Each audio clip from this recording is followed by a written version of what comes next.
বেশ কয়েকটা মিছিলে গিয়েছেন, বিভিন্ন জায়গায় বক্তব্য রেখেছেন, মানুষের কাছাকাছি পৌঁছেছেন। আপনাকে দেখলে কোথাও কোথাও মানুষের মনে বলও তৈরি হয়। তো আপনি নিজে পালস কি বুঝছেন? কি মনে হচ্ছে এবার কি ফলাফল হতে পারে? তৃতীয় বিকল্প শক্তি, হুম। সেই শক্তি যাকে শূন্য শূন্য শূন্য বলে আহত করার চেষ্টা করা হয় সমস্ত সময়ে, সেই শূন্য থেকেই তো সংখ্যাটা শুরু হতে শুরু করে। কাজেই বা ৭৭-এ যখন বামফ্রন্ট সরকার আসে তখনও প্রায় সেই শূন্য অবস্থাতেই ছিল।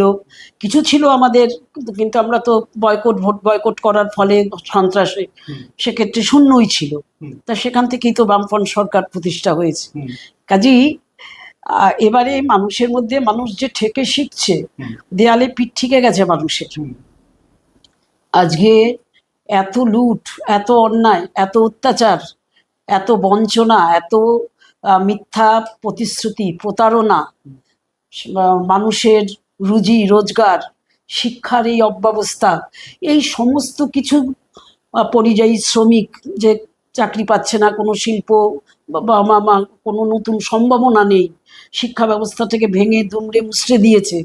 এই সমস্ত জায়গায় দাঁড়িয়ে এই তৃণমূলের প্রতি মানুষের যে একটা ক্ষোভ দীর্ঘদিন ধরে দানা বাঁধছে, তার একটা বহিঃপ্রকাশ এবারে আছে বলেই অনেকের মতো আমারও সে কথা মনে হচ্ছে।